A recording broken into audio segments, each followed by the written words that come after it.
के फैसले पर रारकी। दरअसल राजस्थान में पंचायत पुनर्गठन की फैसलेबाजी अब गांवों की नाराजगी बन गई है।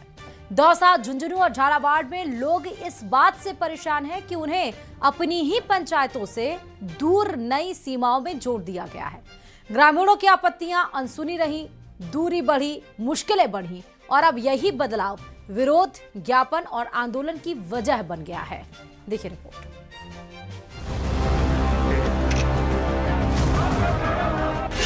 पंचायतों के पुनर्गठन पर पंगा, कहीं गुस्सा, कहीं विरोध। कांग्रेस ने खोला मोर्चा। राजस्थान में पंचायतों के पुनर्गठन और नवसृजन की प्रक्रिया विवादों में घिरती जा रही है।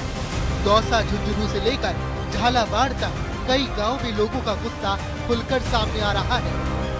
ये तस्वीरें दौसा की हैं, जहां कलेक्ट्रेट के बाहर पंचायत पुनर्गठन में हुई गड़बड़ियों के खिलाफ कांग्रेस नेताओं ने मोर्चा खोला।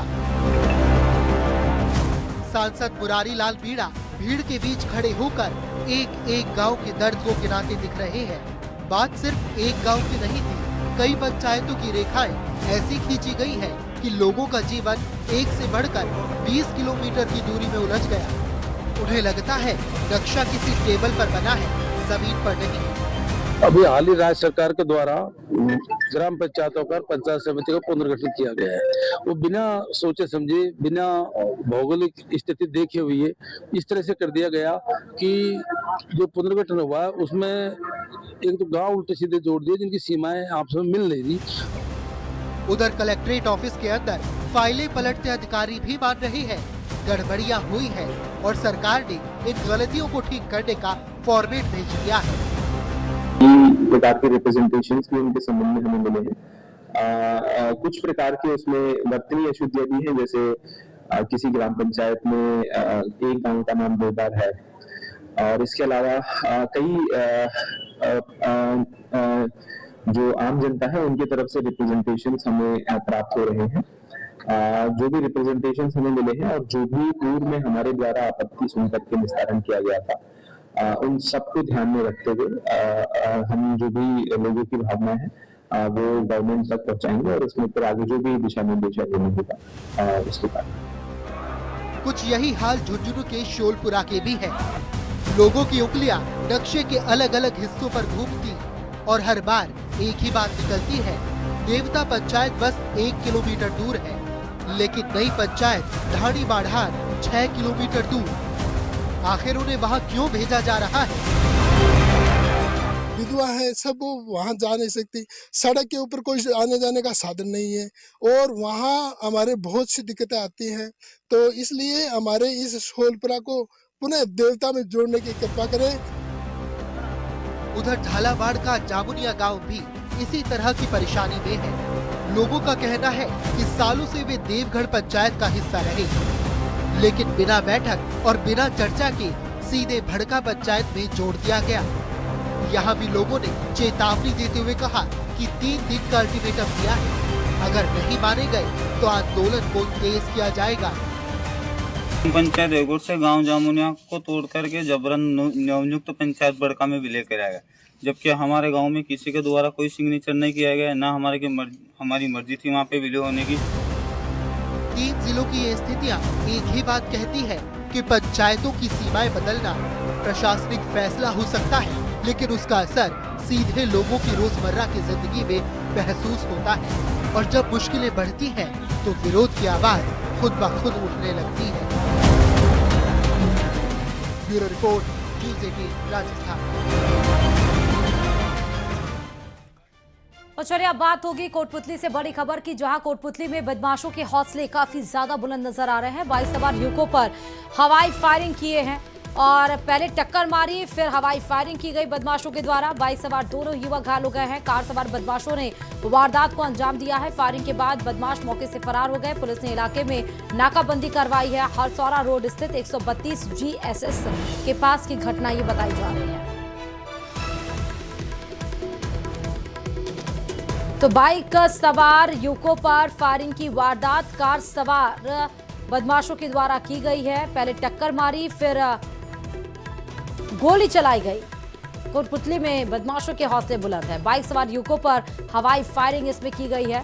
हरसौरा रोड स्थित 132 GSS के पास की घटना बताई जा रही है। पुलिस ने इलाके में नाकाबंदी कर दी है और अब कार्रवाई में जुटी हुई है। फायरिंग के बाद बदमाश मौके से फरार भी हो गए। बाइक सवार दोनों युवक इसमें घायल हुए हैं। बड़ी खबर इस वक्त की कोटपुतली के बानसूर से।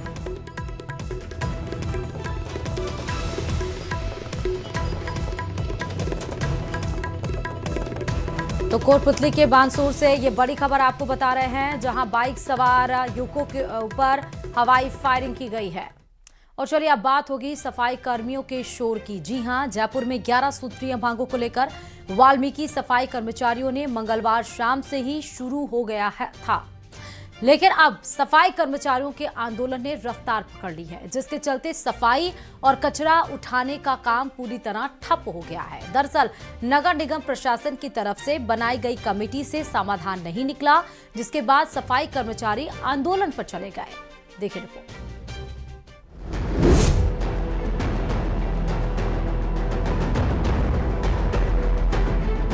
सफाई कर्मचारियों का आंदोलन तेज।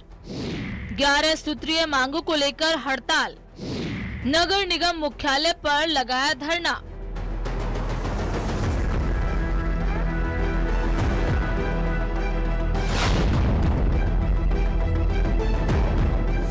जयपुर नगर निगम में वाल्मीकि सफाई कर्मचारियों का आंदोलन तेज हो गया है। सफाई कर्मचारी 11 सूत्रीय मांगों को लेकर हड़ताल पर हैं। मांगों को लेकर नगर निगम मुख्यालय पर धरना दिया, जिसके चलते बुधवार से सफाई और कचरा उठाने का काम ठप पड़ गया। आज से राजधानी जयपुर में सफाई व्यवस्था पूरी तरीके से ठप हो गई है और शाम होते होते इसका असर पूरी राजधानी में नजर भी आने लगेगा। वजह है वाल्मीकि सफाई कर्मचारियों की हड़ताल। पिछले कई दिनों से आंदोलन चल रहा था अपनी मांगों को मनवाने को लेकर। 11 सूत्रीय मांगे हैं और ये मांगे जब नहीं मानी गई और कोई रास्ता नहीं निकला, तो अब नगर निगम के ठीक मुख्य द्वार के ऊपर सभी सफाई कर्मचारी जो है वो स्ट्राइक पर चले गए हैं। नंद किशोर डंडोरिया के नेतृत्व में ये धरना प्रदर्शन यहाँ पर किया जा रहा है। आमरण अनशन पर ये बैठे। दरअसल नगर निगम प्रशासन की तरफ से बनाई गई कमेटी से कोई समाधान नहीं निकला, जिसके बाद सफाई कर्मचारी आंदोलन पर चले गए हैं। आंदोलनकारियों का दावा है कि प्रदेश भर में हड़ताल का असर होगा, जिसके कारण शहर में सफाई व्यवस्था चरमराने की आशंका है। क्या आपकी मुख्य मांगे थी और क्या वजह रही कि वो नहीं मानी गई? हमारी प्रमुख मांग जो ऐप है वो ऐप को बंद किया जाए। दूसरी प्रमुख मांग है सफाई कर्मचारी की भर्ती की जाए। त्याग पत्र इस्तीफे के केस लागू किए जाए। कोर्ट केस के प्रकरणों पर नियुक्ति दी जाए। ओवर टाइम का भुगतान किया जाए। जो एरियल का भुगतान प्रत्येक कर्मचारी का 80-80 हजार रुपये बकाया चल रहा वो भुगतान किया जाए। RGHS उसके कार्ड जारी किए जाए। ऑफिसों में जो गैर वाल्मीकि समाज के लोग काम कर रहे हैं उनको सफाई के कार्य पर लगाया जाए। जब तक हमारी ये मांगे पूरी नहीं होती है तब तक इसी तरीके से आमरण अनशन जारी रहेगा। दरअसल मंगलवार को लाल कोठी स्थित नगर निगम मुख्यालय में सफाई कर्मचारियों की आम सभा आयोजित की गई। सभा के बाद कर्मचारियों ने झाड़ू छोड़ते हुए सामूहिक अवकाश पर जाने की घोषणा की। सफाई कर्मचारियों की प्रमुख मांगों में है मोबाइल ऐप आधारित हाजिरी प्रणाली को समाप्त किया जाए, ठेकेदारी प्रथा को खत्म किया जाए, लंबित सफाई भर्ती तुरंत शुरू की जाए, मृतक और गंभीर बीमारी वाले कर्मचारियों के आश्रितों को नौकरी दी जाए, कोर्ट समझौते के पात्र कर्मचारियों को नियुक्ति पत्र जारी हो, जमादार से मुख्य स्वास्थ्य निरीक्षक तक पदोन्नति प्रक्रिया शुरू की जाए, जोखिम भत्ता बढ़ाया जाए, दफ्तरों में बैठे कर्मचारियों को मूल सफाई कार्य में लगाया जाए, ओवर टाइम की समस्या का समाधान किया जाए, उपकरण और सुरक्षा सामग्री नियमित उपलब्ध कराई जाए, सफाई कर्मचारियों की सेवा शर्तों में सुधार किया जाए। संघों ने स्पष्ट किया कि फिलहाल आंदोलन सिर्फ जयपुर तक सीमित है, लेकिन यदि समाधान नहीं निकला तो पूरे राजस्थान में सफाई कर्मचारी कार्य बहिष्कार करेंगे।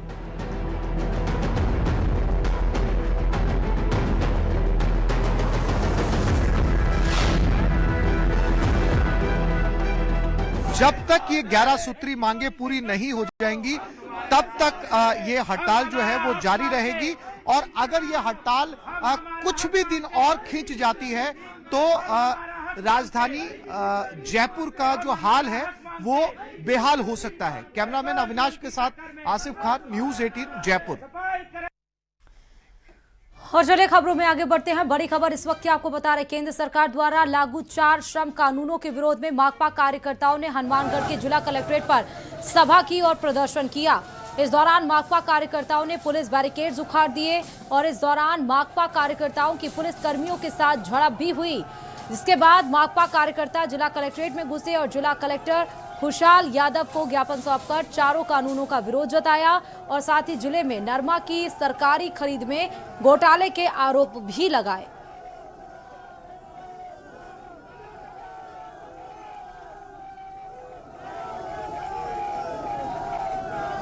किसानों की, मजदूरों की बात को कलेक्टर साहब के सामने रखा है। हमने आक्रोश जाहिर किया है और ये कहा है कि अगर ये 4 कानून बिल वापस नहीं हुए तो ये आंदोलन आगे बढ़ेगा।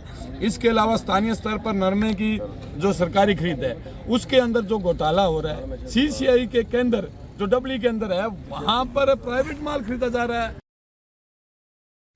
और चलिए अब बात करेंगे फर्जी वोटर्स की छटाई की, यानी कि SIR की। जी हां, SIR पर सियासी रार थमने